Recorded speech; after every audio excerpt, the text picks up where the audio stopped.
Power play की शुरुआत करेंगे। हमारे 4 एक्सपर्ट आपको देंगे कमाई के लिए ज़बरदस्त 8 शेयर। हो सकता है कि कोई शेयर उन्होंने पहले ही बता दिया हो, लेकिन उस पर एक रिवाइज अपना व्यू भी वो शेयर करेंगे। और हमारे साथ नीलेश और इसके अलावा वैशाली पहले से जुड़े हुए हैं और नूरेश हमारे साथ जुड़ गए हैं। अब इसके अलावा कुणाल भी थोड़ी देर में रेडी हो जाएंगे आपके साथ आपको ये पावर प्ले के शेयर बताने के लिए। नूरेश, चलिए शुरुआत आपसे कर लेते हैं। बहुत शुक्रिया आपका। बताइए आज कौन से 2 शेयर हैं जहां पर आपका आउटलुक बुलिश है? मेरे वही 2 शेयर्स हैं जो मैं रिकमेंड कर रहा हूँ कुछ 2-3 दिनों से। सबसे पहले बाय रहेगा टाटा कम्युनिकेशंस पर। यहाँ पे एक major cup and handle breakout की तरफ है। 1390 के ऊपर क्लोज होते ही वो ब्रेकआउट कंफर्म हो जाएगा और लास्ट 2 दिन से स्ट्रेंथ भी दिखाई दे रही है काउंटर में। यहाँ पे स्टॉप लॉस होगा 1350 का, टारगेट होगा 1500 शॉर्ट टर्म में। दूसरा बाय रहेगा इंडिगो पर, जहाँ पे 2060 का जो लेवल था वो क्रॉस हो चुका है, शॉर्ट टर्म ब्रेकआउट हो गया और भी मोमेंटम होना चाहिए 2100 के ऊपर और ये मोमेंटम 2250 तक लेकर जाना चाहिए स्टॉक को और इसमें स्टॉप लॉस होगा 2035 का। ओके, तो इंडिगो और टाटा कम्युनिकेशन यहाँ पर आप पर नज़र रख सकते हैं। टारगेट और स्टॉप लॉस भी आपको सुझा दिए गए हैं। चलिए वैशाली, आपसे भी समझना चाहेंगे आपकी तरफ से 2 स्टॉक्स या फिर कोई कॉल आप जो रिव्यू करना चाहें अभी इस वक्त।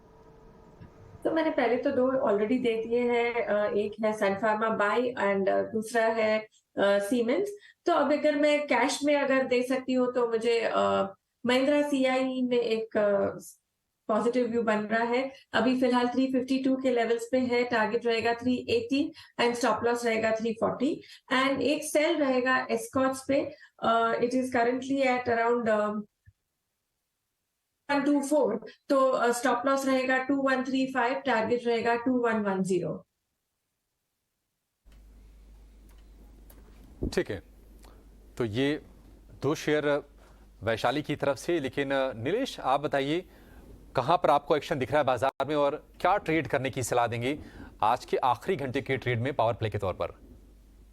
बिल्कुल अभिषेक जी, देखिए जो स्टॉक का हमने जिक्र किया था वो था यूनाइटेड स्पिरिट और सन फार्मा। वहां पे तो लॉन्ग पोजीशन अभी भी मेरा ये मानना है कि खरीदारी के मौके ढूंढने चाहिए। उसके अलावा अब एक स्टॉक जो हमें पसंद आ रहा है, यहाँ पे पुल बैक एक्सपेक्ट करके चल रहे हैं, वो है एमसीएक्स। एमसीएक्स में एक शार्प सेल ऑफ हमने पिछले सप्ताह देखा था। उसके बाद अब इन लेवलों पर कहीं ना कहीं एक छोटा सा शॉर्ट टर्म टाइम फ्रेम पे बेस फॉर्मेशन बनता हुआ नजर आ रहा है और यहाँ पे एक फिर से अटेम्प्ट हो सकता है उस पर्टिकुलर गैप को फिल करने का।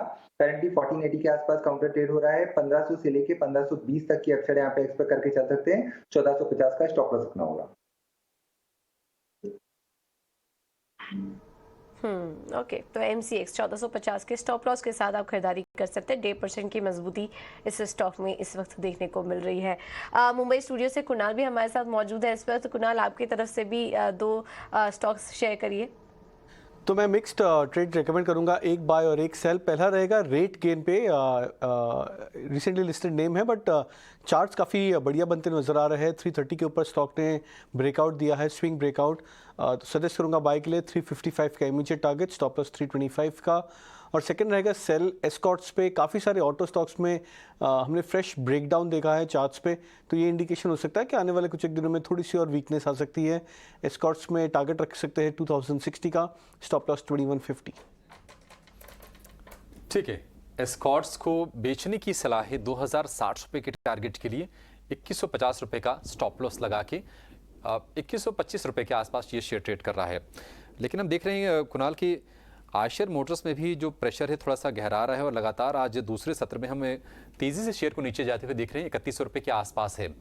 क्या आपको लगता है कि इसमें भी प्रेशर थोड़ा और बढ़ सकता है और यहाँ पर भी शॉर्ट के मौके बन सकते हैं?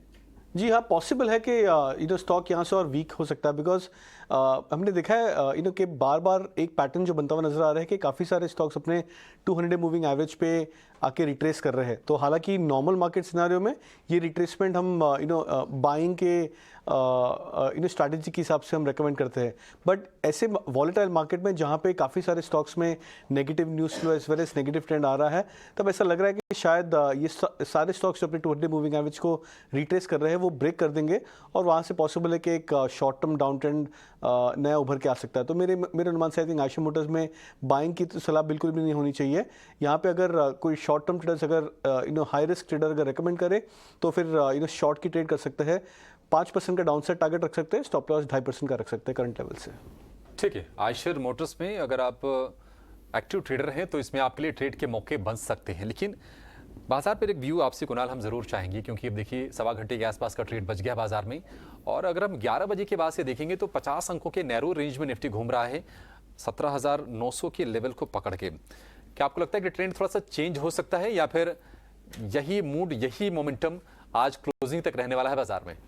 तो क्लोजिंग की बात करें तो आई थिंक यही मूड मेंटेन होगा मार्केट्स में, बट हमें वो देखना होगा कि मार्केट्स की सेंटिमेंट लास्ट 4 से 5 दिनों में आई थिंक डिटीरियोरेट हो गई है।